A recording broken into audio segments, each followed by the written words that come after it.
Atlantic থেকে প্রশান্ত মহাসাগরে কম সময়ে যাওয়ার পথ এই পানামা খাল, যা নিউ ইয়র্ক থেকে সান ফ্রান্সিসকোর দূরত্ব কমিয়েছে 12,600 কিলোমিটার। 1914 সালের 15 আগস্ট বাণিজ্যিক জাহাজ চলাচলের জন্য কৃত্রিমভাবে তৈরি করা পানামা খালের যাত্রা শুরু।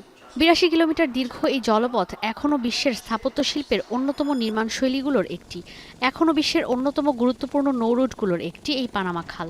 তবে সম্প্রতি নবনির্বাচিত মার্কিন প্রেসিডেন্ট ডোনাল্ড ট্রাম্প নতুন করে খালটির নিয়ন্ত্রণ নেওয়ার হুমকি দিলে আবারও আলোচনায় আসে পানামা খাল। এই খাল দিয়ে জাহাজ চলাচলের জন্য ব্যবহার করা হয় কৃত্রিমভাবে তৈরি জলাধার গাতুম। মানুষের তৈরি বিশ্বের প্রথম বৃহত্তম লেক এটি, কিন্তু খরার কারণে এই লেকে দেখা দিয়েছে পানির সংকট।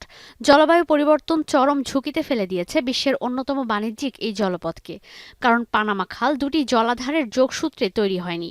অত্যাধুনিক কারিগরি দক্ষতায় এই খালে আছে লক সিস্টেম আর এলিভেটর, যা জাহাজগুলোকে পানির উচ্চতা বাড়িয়ে কমিয়ে এক পাশ থেকে অন্য পাশে যেতে সহায়তা করে।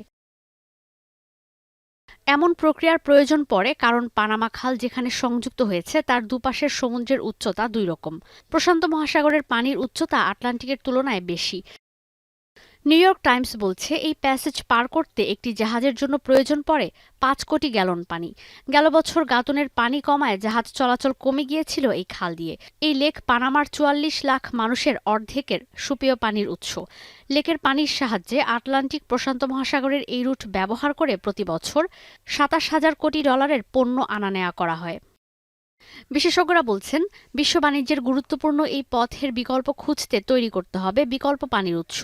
রিও ইন্দো নদীর কাছে একটি কৃত্রিম মজুদাগার তৈরির প্রস্তাব করা হয়েছিল পানামার সুপ্রিম কোর্টে। এই মজুদাগারের পানি ব্যবহার করে লেক গাতুমে পানি সরবরাহ করে দৈনিক 36 থেকে 40টি জাহাজ এই খাল দিয়ে চলাচল করতে পারবে। $160 কোটি ব্যয় ওই বাঁধ তৈরিতে এর মধ্যেই সায় দিয়েছেন পানামার সুপ্রিম কোর্ট। কর্তৃপক্ষ বলছে এই বাঁধ তৈরি হলে আপাতত 50 বছরের জন্য সমস্যার সমাধান হবে। কিন্তু নেতিবাচক দিক হলো এই বাঁধ তৈরি হলে বিপাকে পড়তে পারেন সেখানকার স্থানীয় বাসিন্দারা। বন্যায় ভেসে যেতে পারে ঘরবাড়ি, গৃহহীন হয়ে পড়তে পারেন স্থানীয়রা। ঈশিতা ব্রহ্ম, এখন বিশ্ব।